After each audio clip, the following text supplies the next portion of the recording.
Ukraine से वापस वतन लौट रहे भारतीय छात्रों के अलग अलग अनुभव सुनने को मिल रहे हैं। किसी की कनपटी पर बंदूक रखकर उसकी पहचान पूछी गई, तो किसी ने आसमान से बरसे बमों की बारिश देख हौसला छोड़ दिया। लेकिन इन सब के बावजूद सकुशल घर लौटे छात्र छात्राएं राहत की सांस ले रहे हैं। इसी बीच ऊना के रक्कड़ कॉलोनी का रहने वाला वरुण जोशी भी सकुशल अपने घर लौट आया है। यूक्रेन की स्थिति के बारे में बताते हुए वरुण जोशी ने बताया कि वो 28 फरवरी को अपने जूनियर्स को लेकर यूक्रेन से भारत के लिए निकले थे, लेकिन वहां पर माहौल कुछ ऐसा था कि कर्फ्यू लगातार जारी था, जिसके चलते परिवहन सेवाएं बिल्कुल भी नहीं मिल पा रही थीं। किसी तरह ये भारतीय छात्रों के साथ रेलवे स्टेशन तक पहुंचे, लेकिन वहां का मंजर देखते ही उनके पैरों तले से जमीन उस वक्त खिसक गई जब रेलवे स्टेशन पर पहले से ही करीब 2 लाख के आसपास लोग ट्रेन का इंतजार करते हुए दिखाई दिए, जिसके चलते ट्रेन के आसपास फटकने तक का भी मौका नहीं मिल पा रहा था। हालांकि करीब 12 घंटे के बाद जाकर वो रेलवे स्टेशन के अंदर प्रवेश कर पाए। वरुण बताते हैं कि हालांकि यूक्रेन की सरकार द्वारा सब कुछ फ्री कर दिया गया था, ट्रैवलिंग के लिए किसी प्रकार के टिकट की जरूरत नहीं थी, लेकिन फिर भी उन्हें अपने साथियों सहित करीब 75,000 रुपए खर्च करने पड़े। इसके बाद लबीब से करीब $1,000 खर्च करके किराए पर केबली और स्लोवाकिया बॉर्डर के पास पहुंचे। वरुण जोशी बताते हैं कि वो 24 फरवरी को निकलने का प्रयास कर रहे थे, लेकिन 28 फरवरी को निकल पाए, जिसका मुख्य कारण अक्सर बाहर से सुनाई देने वाली बमबारी और गोलियों की आवाजें थीं। बमों और मिसाइलों की बारिश देखकर सभी छात्र छात्राओं में डर बैठ गया था। ये पता नहीं चल पा रहा था कि आखिर अब करना क्या है। केवल मात्र यूक्रेन ही नागरिक ही नहीं, बल्कि विदेशी भी वहां पर बुरी तरह भयभीत थे।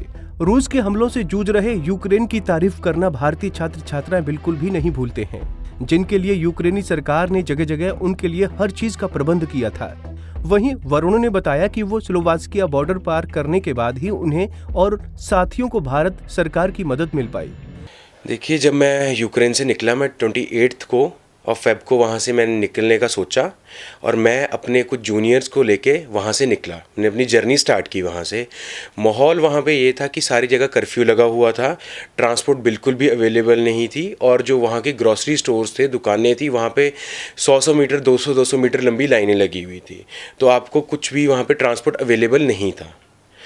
और जब वहाँ से हम निकले और उसके बाद हम गए रेलवे स्टेशन पे ट्रेन के लिए कि हम बॉर्डर के लिए डायरेक्ट वहाँ से ट्रेन ले। वहाँ पे कम से कम एक स्टेशन पे 2 या 3 लाख लोग पहले से ही खड़े हुए थे, जो हमसे पहले आके वेट कर रहे थे।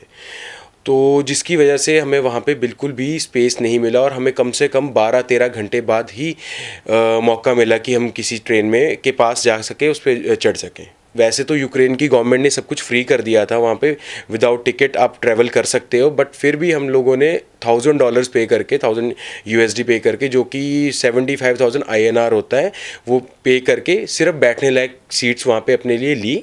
और उसके बाद भी हम क्या कहते ये 8 घंटे की जर्नी के बाद एक दूसरी सिटी है लवीव, जहाँ पहुँचे। देन वहाँ से भी हमने आगे कैब की, जो भी हमने उसके लिए भी $1,000 पे किए। फिर हम स्लोवाकिया बॉर्डर पे पहुंचे हैं, जो कि जहाँ मतलब टोटल स्लोवाकिया बॉर्डर पे पहुंचने के लिए हमें 2 दिन लग गए पूरे। सामने कोई अटैक्स हुए? हाँ जी, बिल्कुल। सेम डे नहीं, बट मैं जैसे 24 से स्टार्ट हुआ और मैं 28 को निकला, उसके बीच में जितने दिन भी मैं वहाँ पे रहा, वहाँ पे बहुत सारी गन फायरिंग, शेलिंग और मिसाइल्स ड्रॉप जो हुए हैं, उनके मेरे सामने मैंने देखा है वो।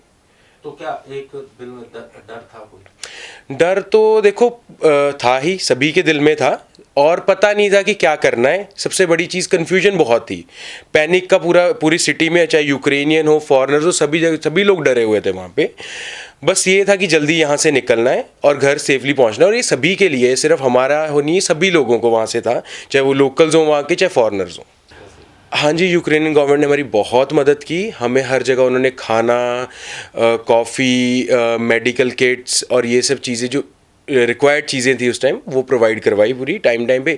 इवन जब हम स्लोवाकिया का बॉर्डर क्रॉस भी करते चुके थे, उसके बाद भी वहाँ पे भी खाना, बैठने को जगह, हीटर्स, ब्लैंकेट्स और इवन टेलीफोन, मोबाइल सिम भी उन्होंने स्लोवाकिया की यूक्रेनियन गवर्नमेंट ने हमें प्रोवाइड करवाई। तो क्या मानते हैं, जो भारत सरकार है, उनका कितना सहयोग? देखो, भारत सरकार का सहयोग तो था स्लोवाकिया पहुँचने के भी 5-7 घंटे बाद, कि उन्होंने बस हमें खाना प्रोवाइड किया और रहने की जगह दी बस। मैं यही बोलूँगा, उन्होंने वहाँ पे खाना दिया, रहने की जगह भी चलो ठीक थी, पर बाद में उन्होंने शिफ्ट कर दी, पर वो एक दिन की बात थी। पर उससे पहले के सारे दिन तो हमने खुद ही किया, और अगर कुछ हमें मिला है एक्स्ट्रा तो वो यूक्रेन गवर्नमेंट और स्लोवाकियन गवर्नमेंट से मिला है। पंजाब केसरी टीवी के लिए ऊना से अमित शर्मा की रिपोर्ट। हमसे जुड़े रहने के लिए हमारे YouTube चैनल को सब्सक्राइब करें और नई वीडियो की नोटिफिकेशन के लिए बेल आइकॉन को दबाएं। अगर आप ये वीडियो Facebook पर देख रहे हैं तो लाइक जरूर करें और ज्यादा से ज्यादा शेयर करें। इसी तरह के और भी अपडेट्स के लिए फॉलो करें हमारा Instagram पेज himachal.kesari।